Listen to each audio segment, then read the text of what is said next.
गांधी की सबसे बड़ी समस्याओं में से एक अम्बेडकर भी थे। अंग्रेज तो थे ही थे, उनसे बड़ी समस्या ये है कि यार अंग्रेजों को भेजो ना, समाज क्यों बदल रहे हो। और अम्बेडकर साफ साफ कह रहे थे कि अगर मुझे अपने हित और देश के हित में चुनना हो तो देश का हित नंबर 1 पे है, पर यदि मुझे दलितों के हित और देश के हित में चुनना हो तो मैं दलितों के हित को प्राथमिकता पे रखूंगा। क्योंकि अगर अंग्रेज चले गए ऐसे ही तो यहां के सवर्ण हमें छोड़ेंगे नहीं, और दलितों की पराधीनता अंग्रेजों के आने से पहले ज्यादा थी, अंग्रेजों की उपस्थिति के समय कम पराधीनता थी। आपको गुस्सा तो आता होगा अम्बेडकर का कई बार, क्या ये कैसा आदमी था, है ना, लेकिन आप तर्क सुनेंगे तो दंग रह जाएंगे, तर्क अच्छे हैं। और मजे की बात है कि भारत की संविधान सभा में अम्बेडकर जितनी पढ़ाई पूरी संविधान सभा में एक भी मेंबर ने नहीं कर रखी थी। केवल एक BN राव थे जो एडवाइजर थे, उनके पास ठीक ठाक पढ़ाई थी, उन्हें छोड़ दें, बाकी सब मिट्टी के मतलब पेंदे टाइप के थे, प्यादे थे उनके सामने। पढ़ाई लिखाई का जो लेवल अम्बेडकर साहब का है वो किसी का नहीं है।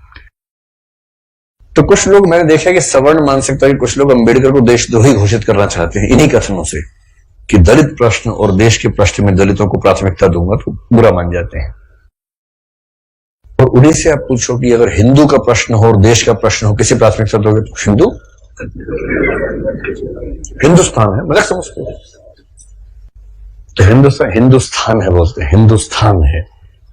मुसलमान तो आए हैं, जा भी सकते हैं, लेकिन हिंदुस्तान है। तो अंबेडकर उस समय पावरफुल हो चुके थे, और अंबेडकर को मैं तो बड़ा सलाम करता हूं इस सेंस में। आमतौर पर वंचित वर्ग में जब कोई पढ़ लिख लेता है ना, अपने वर्ग से कन्नी काट लेता है। रिजर्वेशन का सबसे बड़ा दुख ये है, रिजर्वेशन का सुख ये है कि वंचित वर्गों के लोग आने लगे हैं सत्ता में, और जैसे ही एक गांव से एक बच्चा, दलित बच्चा IAS बनता है ना, पूरा गांव IAS बन जाता है। आरक्षण के वित्तीय लाभ केवल उस व्यक्ति को मिलते हैं जिसको आरक्षण मिला है, पर सामाजिक राजनीतिक लाभ पूरे गांव, पूरे कुनबे, पूरे कस्बे, पूरे शहर को मिलते हैं। कि हमारे गांव का चंदू IAS बना है, और चंदू वर्ग में मान लीजिए SC या ST में आता है, उस दलित जाति के, उस गांव के और आसपास के 100 गांव के सब व्यक्तियों के पास कॉन्फिडेंस आ जाता है।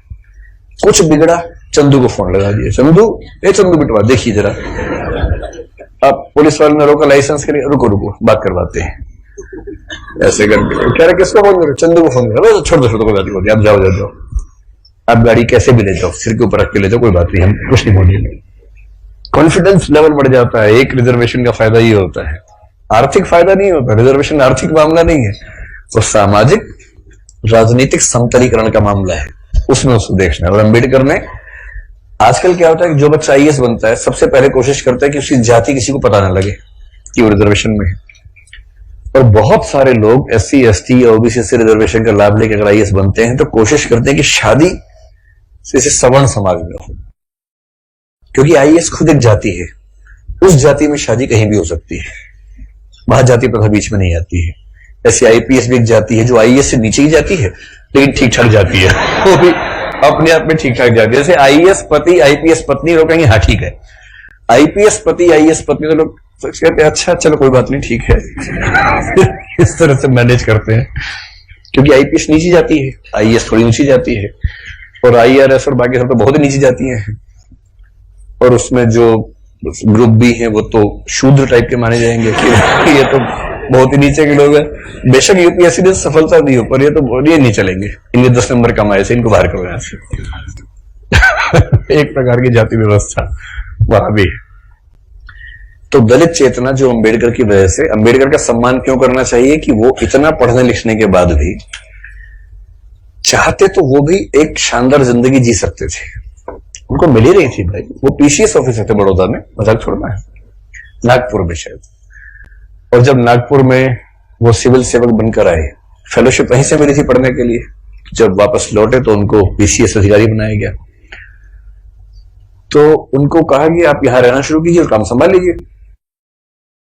अब ये अम्बेडकर के सामने सबसे बड़ी समस्या, अगर आप उनकी कभी आत्मकथा पढ़े, मैं कैसे बना, हिंदी अनुवाद उसका ये है, उसमें प्रसंग है कि नागपुर में रहना है उनको, क्योंकि वो ऑफिसर हैं, उनको अपने रहने के लिए कमरा चाहिए या घर चाहिए, ढूंढ रहे हैं पूरे शहर में, कमरा ही नहीं मिल रहा।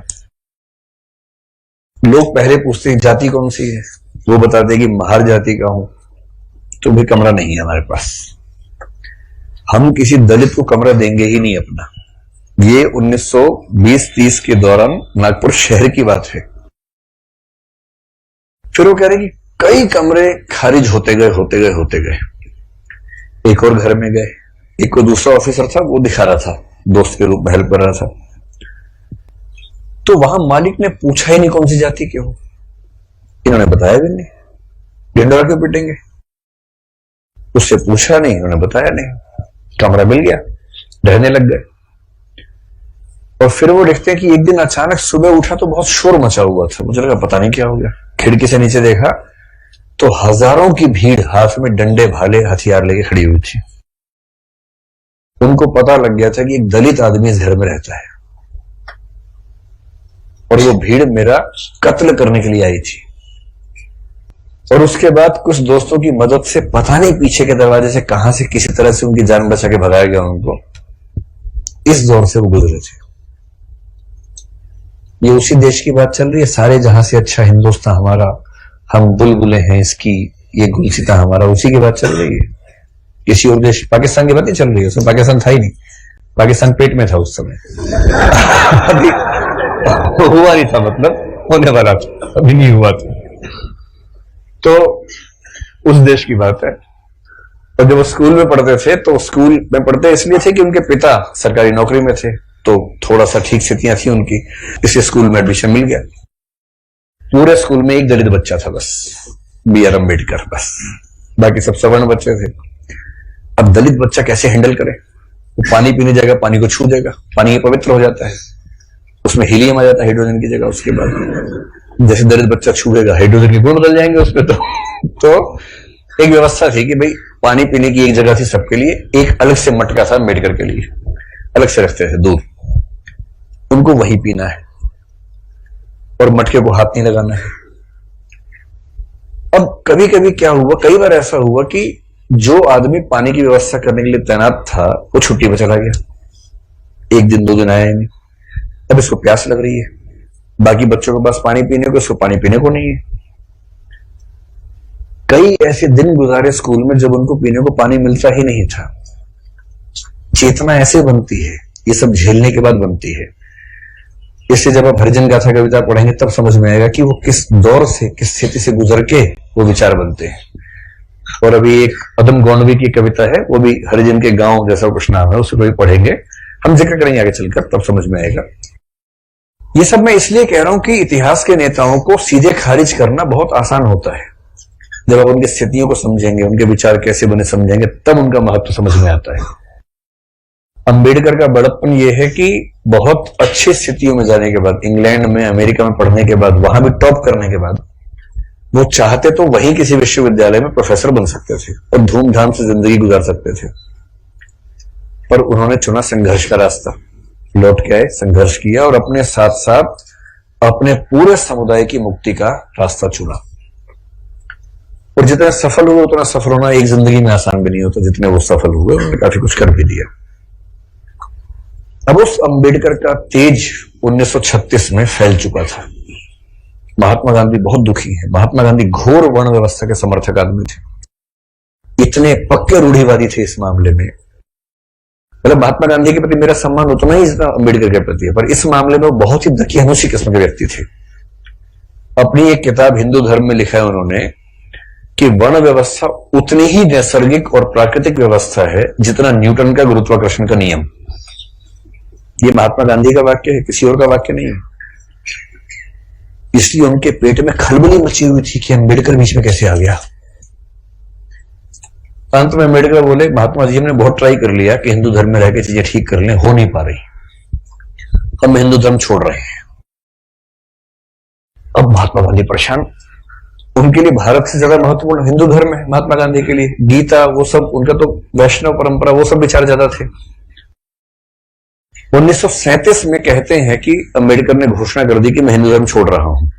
महाराष्ट्र में अनाउंस किया एक सभा में, और उस सभा में सीधे कहा कि देखो भाई लोगों, मैं हिंदू पैदा हुआ इस पर मेरा बस नहीं था, पर मैं हिंदू के रूप में ना मरूं इस पर मेरा बस है। और मैं हिंदू के रूप में नहीं मरूंगा। उस समय खलबली मची कि वो हिंदू धर्म छोड़ रहे हैं, शायद सिख धर्म अपनाने की बात उस समय थी उनके दिमाग में। और महात्मा गांधी ने बहुत समझाया कि देखो अम्बेडकर, नहीं ना, ऐसे नहीं करते। महात्मा जी का मार्ग एकदम अलग है। अम्बेडकर कह रहे हैं कि अगर मैं इस घर में पैदा हो गया तो मैं क्यों जिंदगी भर सफाई का काम करूं। महात्मा गांधी कह रहे हैं नहीं, गहराई में सोचो, इस घर में पैदा क्यों हुए, ये सोचो। ये उसका डिजाइन है, उसने जानबूझ के पैदा किया क्योंकि तुम्हारे अंदर सफाई के ही गुण हैं।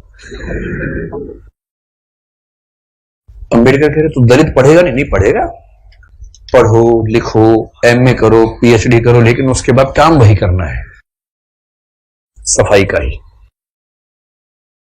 ये थे राष्ट्रपिता जी। चाचा जी आजकल है, ये सेकंड राष्ट्रपिता बनने वाले हैं मोदी जी, जिस मूड में चल रहे हैं अभी। हो सकता है जल्दी घोषणा हो कि भारत के अब 2 पिता हैं, और छोटे पापा बड़े पापा, फिर हम ऐसे करेंगे। हमारे चैनल बहुजन दस्तक को देखना, लाइक, शेयर, सब्सक्राइब करना मत भूलिएगा, और फेसबुक, ट्विटर, इंस्टाग्राम पर फॉलो जरूर करिएगा।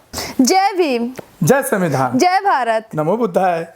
धन्यवाद। रोको मत, हमें टोको मत, हमें आगे बढ़ते जाना है। जय भीम का नारा लगाना है, जय भीम का नारा लगाना है। जय भीम, जय भीम।